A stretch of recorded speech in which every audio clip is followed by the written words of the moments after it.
जय श्री राम दोस्तों आपका एक बार महर्षि ज्योतिष केंद्र पर फिर से स्वागत है। दोस्तों आज हम बात करेंगे एजुकेशन के ऊपर। आज एजुकेशन हमारे सब के लिए बहुत ही ज़रूरी विषय हो गया है हमारे लिए, क्योंकि सब के लिए एजुकेशन बहुत ज़्यादा ज़रूरी है। और आजकल पेरेंट्सों को देखा जाता है कि उनकी बड़ी चिंताएं, बड़े चिंतित रहते हैं कि हमारे बच्चे पढ़ेंगे नहीं पढ़ेंगे, और पढ़ेंगे तो किस लेवल के पढ़ेंगे। तो ये इन सब बातों का जो सॉल्यूशन है मैं आज आपको बताऊंगा। आप मेरा वीडियो अंत तक देखते रहें। आज हम ये एजुकेशन का जो विषय है इसको हम केपी पद्धति के द्वारा जानेंगे कि हमारा बच्चा किस लेवल का कैसे पढ़ेगा। और ये हमारा फोर्थ हाउस जो होता है हमारा केपी के अंदर, ये हमारा शिक्षा का भाव होता है हमारा। और फोर्थ हाउस का कस्पल सब लॉर्ड और उसका नक्षत्र लॉर्ड, ये हमें मिलके रिजल्ट देते हैं। ये ग्रुप हमारे केपी के अंदर ग्रुप में जो प्लेनेट बैठते हैं और ग्रुपिंग ऑफ हाउसेस से हमारा रिजल्ट हमारा मिलता है। पहले मैं आपको एक बेसिक बताऊंगा इसका कि किस तरह हम इसको जानें। अगर फोर्थ हाउस का कस्पल सब लॉर्ड अपने नक्षत्र के द्वारा अगर 2 नंबर देता है हमें, तो ये हमारा एक्युमुलेटेड एजुकेशन को ये शो करता है। हमारा ये एक्युमुलेटेड एजुकेशन क्या होती है? ये होती है हमारी प्राथमिक शिक्षा जो हमारे परिवार के द्वारा हमें मिलती है, हमें जो है शुरू की जो है। अभी हमारे उसमें संस्कार भी आते हैं हमारे। और अगली जो होती है फोर्थ हाउस अगर हमारा इंडिकेट करता है, तो ये हमारा एजुकेशन का प्राइम हाउस है हमारा। ये एजुकेशन का अगर किसी के भी उसमें 4 आता है तो मतलब समझो कि उसमें शिक्षा ज़रूर है, वो शिक्षा ज़रूर पाएगा वो। और वहीं अगर हमारा 9 नंबर 9th हाउस का इन्वॉल्वमेंट अगर आती है हमारी, तो 9th हाउस जो है हमारे हायर एजुकेशन को, ये हायर एजुकेशन को इंडिकेट करता है। वहीं अगर हमारा 11th हाउस की भी इन्वॉल्वमेंट अगर हमारे इसके अंदर हो जाती है दोस्तों, तो ये हमारी गेंस को बताता है हमारा, क्योंकि हमारा 11वां घर फुलफिलमेंट ऑफ डिज़ायरमेंट का घर होता है हमारा। एजुकेशन की गेंस बताता है हमें यह जो है। और वहीं अगर हमारा 3rd हाउस को अगर इंडिकेट कर दे, तो थोड़ा इर्रेगुलरिटी बताता है। ये इर्रेगुलरिटी बताता है हमारे उसमें कि बच्चा कई बार स्कूल पंक्चुअल नहीं होता जाने में, या किसी और तरह की कोई वो होती है। और वहीं अगर हमारा 8th हाउस अगर हमारा शो करता है हमारा, तो ये हमारे हर्डल्स को दर्शाता है हमारे एजुकेशन के अंदर। वो हर्डल्स किसी भी प्रकार की हो सकती हैं, कोई फाइनेंशियल हो सकती है, कोई मतलब एनी टाइप ऑफ हर्डल्स जो है हमारे उसमें आ सकती है। हम ड्रॉप कर सकते हैं किसी साल अपनी एजुकेशन को। और वहीं हमारा ये अगर 12 को दर्शाएगा, तो ये हमारी थोड़ी सी एजुकेशन में परेशानियों को दर्शाएगा हमारा जो है। ये किसी भी तरह की हमारे उसमें परेशानी हो सकती है। दोस्तों अब हम आपको बताते हैं कि जैसे 4th CSL हम यहाँ देखेंगे और उसका नक्षत्र लॉर्ड को हम जब देखेंगे, तो ये हमारा अगर 4, 9, 11 को प्लस में मरकरी या जुपिटर को शो करेगा, तो ऐसा जो बच्चा होगा, जो जातक होगा ऐसा, वो अपनी एजुकेशन को बड़े स्मूथली और ग्रेजुएशन लेवल तक बहुत आसानी से वो ले जाएगा। हमें इसमें एक बात जानना बहुत ज़रूरी है दोस्तों कि हमारे जो मरकरी और जुपिटर हैं, ये हमारे कारक ऑफ प्लैनेट्स, मतलब हमारे एजुकेशन के कारक ग्रह हैं हमारे ये जो है। तो ये बात हम इसमें जब भी हम एजुकेशन के चैप्टर पर विचार करें, तो मरकरी और जुपिटर की इन्वॉल्वमेंट को हमें ज़रूर देखना है हमें। और वहीं अगर हमारा 4th CSL का ये हमारा 4, 9 को दर्शाता है, मान लो ओनली 4, 9 को, और इनमें से कोई भी मरकरी हो या जुपिटर हो हमारा, इसको भी इनमें से एनी वन को किसी को दर्शाएगा तो वो ग्रेजुएशन तो करेगा, लेकिन थोड़ी सी उसको इसमें मेहनत करनी पड़ेगी। वो कर तो जाएगा ग्रेजुएशन को, थोड़ा मेहनत करनी पड़ेगी। और वहीं केवल अगर हमारा इसको कहें कि जैसे हमारा हायर एजुकेशन, हम इसमें क्या है कि जो 4 नंबर हमारा 4th हाउस, जब भी हमारा 4th CSL बनता है तो ये अप टू ग्रेजुएशन तक हमारे शिक्षा को दर्शाता है। और जहाँ भी कहीं हमारे ये हमारे 4-9 आएगा, हमारा ये 4-9 आएगा, फिर हमारा एजुकेशन हमारी ऊपर चलती है तो वो हमारा 9 CSL देखा जाएगा, हमारा 9 CSL। और उसका नक्षत्र लॉर्ड को देखेंगे, अगर ये हमारा 4-9-11 को बताता है तो हमारी जो हायर एजुकेशन है वो भी बड़े आरामदारी से, विदाउट हार्ड वर्क जो है, ये विदाउट हार्ड वर्क हमारा बड़ी आरामदारी से पूरी हो जाएगी हमारी।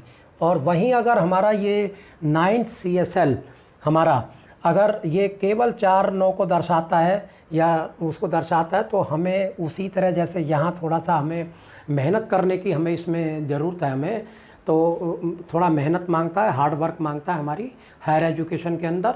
वहीं अगर हमारा 4th CSL, ये हम सारे 4th CSL की बात कर रहे हैं आज हम, जो है 4th CSL अगर हमारे 4-9-11 प्लस में 3-5-8-12 अगर इस तरह के कोई कॉम्बिनेशन अगर हमारे देता है तो हमारे एजुकेशन के भी नंबर आते हैं इसके अंदर, हमारे इसमें हर्डल्स के भी नंबर आते हैं।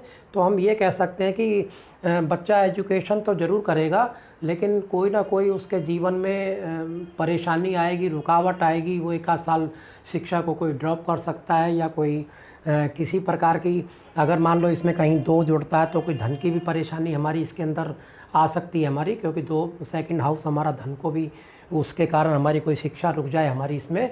और वहीं अगर हमारा 4th CSL, ये 4th CSL 4-9-11 6-9-11 इस तरह के अगर नंबर देता है तो हमारा, इसको हम कहेंगे ये हमारी गुड एजुकेशन को अंकित करता है। मतलब वो बहुत अच्छी उसकी जीवन के अंदर उसकी एजुकेशन होगी। अगर हमारा 4th CSL हमारा 3-9 को इंडिकेट करे, 3-9 को इंडिकेट करे, तो एजुकेशन का नंबर तो कोई ना कोई ज़रूर होना चाहिए इसमें। 4 नंबर है, जैसे 9 नंबर है, ये एजुकेशन का एक नंबर होना चाहिए इसमें। तो वो कोर्सपोंडेंस के द्वारा अपनी एजुकेशन को करता है, वो अपने वो, अब उसकी कोई भी वो हो सकती है, वो कोर्सपोंडेंस के हिसाब से अपनी एजुकेशन को कंप्लीट करता है अपनी को जो है। और 9th CSL अगर हमारा इसमें हम आपको एक योग और बताएंगे आपको जो है इसमें 9th CSL अगर हमारा 3 मरकरी हो या जुपिटर हो और वो 4-9-11 जैसे नंबर्स को हमारे 4th हाउस में दे, तो ऐसा जातक जो है वो MBA करता है, ऐसा जातक। या इसमें एक और कॉम्बिनेशन इसमें बनता है हमारा कि ये हमारा 9th CSL 4-9-11 को तो देना आवश्यक है हमारा इसके अंदर। और मान लो जुपिटर और मरकरी नहीं आते हमारे उसके, ये प्लेनेट बन के CSL और ये NL नहीं आते बन के, तो हमारे 9वें हाउस में 3 नंबर राशि, 6 नंबर राशि, 9 नंबर राशि और 12 नंबर राशि अगर आए तो भी ऐसा जातक जो है वो MBA करता है जो है। अब एक और बताते हैं आपको कि अगर हमारा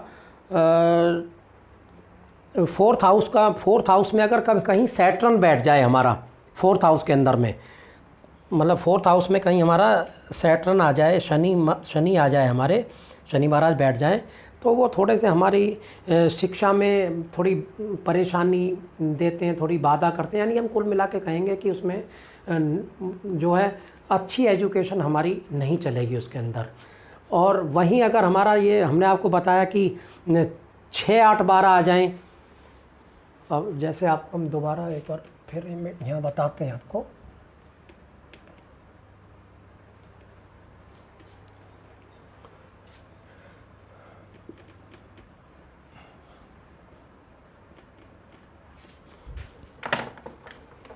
ये 4th CSL जो है हमारा, जो है मान लो 6 8 12 आ जाए, 4 8 12 आ जाए, या 3 8 12 आ जाए, और उनमें राहु की, केतु की और शनि की अगर कोई डीबी आ जाए, कोई दशा आ जाए इसमें, तो ऐसे जातक बिल्कुल भी नहीं पढ़ते हैं। ये उसमें मतलब एनी टू कम्बिनेशन हमें इसमें बहुत ज़रूरी होते हैं। मान लो हमारा इसमें कहीं पे 8 12 हो या 3 8 हो, और हम इसको कह सकते हैं क्या नाम है कि कहीं पे 3 6 12 आ जाए हमारा, तो ऐसे जातक जो है वो मतलब वो उनका इंटरेस्ट ही नहीं होता पढ़ने के अंदर में। और पूरे कम्बिनेशन अगर ऐसे आते हैं हमारे 6 8 12 3 8 12 4 8 12 राहु केतु की अगर हमें इसमें दशा हमारी जो इसमें आ जाए, तो वो एजुकेशन को प्राप्त नहीं करते हैं। तो दोस्तों, आज हमने आपको ये एजुकेशन की कुछ बेसिक वो कंसेप्ट हमने आपको बताए। आप भी अपने किसी के भी कुंडली के अंदर, अपनी कुंडली के अंदर इस तरह के कॉम्बिनेशंस को आप देख सकते हैं। और एक चीज़ अब मैं आपको इसमें और आपको बताना चाहूँगा इसके अंदर, जो बहुत अच्छी है, जो है हमारा जो भी बच्चा हमारा पढ़ता है हमारा, तो अब माँ बाप को कई बार ये बहुत चिंता होती है कि हमारा बच्चा मतलब किस लेवल का पढ़ेगा। थोड़ा सा हम आपको इसमें एक लेवल की जानकारी और देंगे आपको हम इसमें। जैसे हमारा बच्चा जो हमारा 4th CSL है हमारा, ये 4 9 11 को कंप्लीट हमारे हाउसिंग को दर्शाता है हमारी कुंडली के अंदर में। तो ये जो बच्चा होगा ये A लेवल का बच्चा होगा, ये यानी कि A ग्रेड का बच्चा पढ़ेगा। ये सबसे मतलब होशियार बच्चा होता है। इसको अगर हम समझें तो जब भी इसके मार्क्स आएंगे वो जो है 95% से अबव ही मार्क आएंगे इसके, अबव में जो है। और वहीं अगर हमारा ये 5 11 है और 4 11 है हमारा, तो ये हमारे B लेवल को दर्शाता है हमारे। तो इसमें जो है बच्चे के जो मार्क्स हैं हमारे वो थोड़े से कम हो जाएंगे इसमें, वो 85 से 90% के उसमें आएंगे इसमें। और वहीं अगर हमारा इसमें जो है 5 11 4 11 और 4 9 12 और 4 5 9 को दर्शाता है। मान लो ये यहाँ पे 11 की इन्वॉल्वमेंट हट जाती है हमारी जो है, तो ये C ग्रेड का लेवल का बच्चा होगा। और ये आप ऐसे समझिए कि इसको 70-75% के करीब के मार्क्स ये बच्चा हमें लेके आता है हमारा। और अगर हमारे 1 number 3 number 7 number 9 number 10 number इस तरह के कोई कॉम्बिनेशन देता है जो है, तो वो जो है रूटीन में बच्चा सही पढ़ता है, कोई परेशानी नहीं आती, कोई ज़्यादा अच्छा नहीं पढ़ता है, नॉर्मली उसकी तरह वो अपनी शिक्षा को वो अपना पूरा करता है। अब इसमें एक चीज़ और बताएंगे आपको कि अगर 5 11 वाला जो स्टूडेंट होता है वो इंटेलिजेंट तो बहुत होता है, बुद्धिमत्ता बहुत होती है उसके अंदर, क्योंकि हमने आपको यहाँ बताया, यहाँ शायद हमने आपको लिखा नहीं, हमने ये 5 नंबर जो हमारा इंटेलिजेंसी का भी है, यहाँ मैं इसको भूल गया आपको बताना, इंटेलिजेंसी का भी नंबर है हमारा, ये 5 नंबर हमारा। तो 5 नंबर का जो विद्यार्थी होता है, जैसे 5 11 इंटेलिजेंट बहुत होता है, लेकिन नंबर इस वाले से उसके कम आते हैं।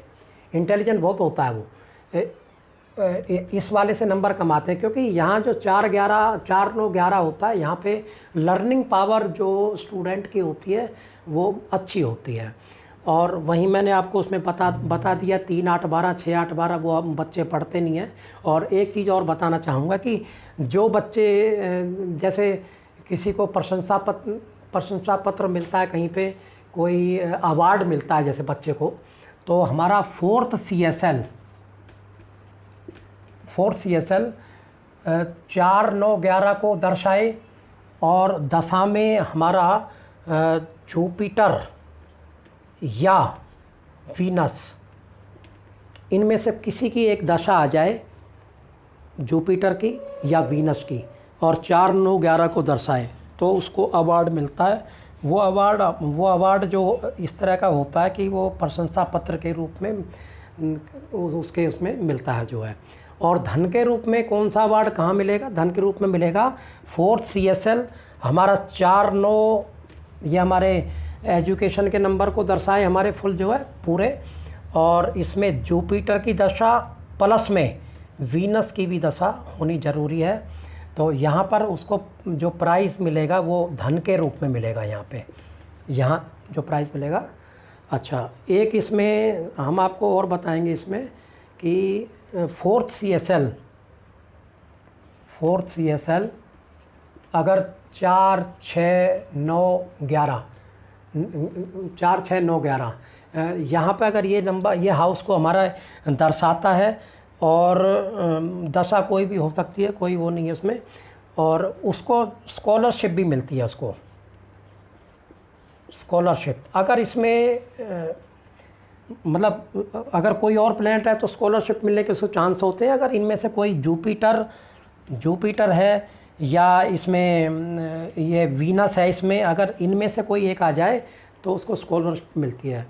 तो दोस्तों, आपको ये मेरा जो एजुकेशन के ऊपर जो मैंने आपको बेसिक कंसेप्ट आज जब मैंने आपको ये समझाया तो वो आपको कैसा लगा। अगले वीडियो में हम आपको इसी को कंटिन्यू करेंगे, आगे बताएंगे कि 10th के बाद बच्चे कौन सी स्ट्रीम लेते हैं, वो फिज़िक्स लेंगे या बायो लेंगे या वो किसी नॉन मैड का सब्जेक्ट चूज़ करेंगे या कॉमर्स वगैरह का करेंगे। तो इस तरह के हम आपको आगे बताएंगे उसमें जो है, और 12th के बाद का भी बताएंगे। तो आप मेरे वीडियो को लाइक और शेयर ज़रूर करना। और आपने अभी तक मेरे अगर चैनल को सब्सक्राइब नहीं किया है तो सब्सक्राइब कर लें। जब भी मेरा कोई ये इस तरह का कोई ज्ञानवर्धक वीडियो डले तो आप बेल आइकन को ज़रूर दबाना, क्योंकि वो आपके पास में शीघ्रता से जो मेरा वीडियो है पहुंच जाएगा। फिर मिलते हैं दोस्तों किसी ऐसे नए ज्ञानवर्धक वीडियो के साथ में। आपका दिन शुभ हो, मंगलमय हो। नमस्कार।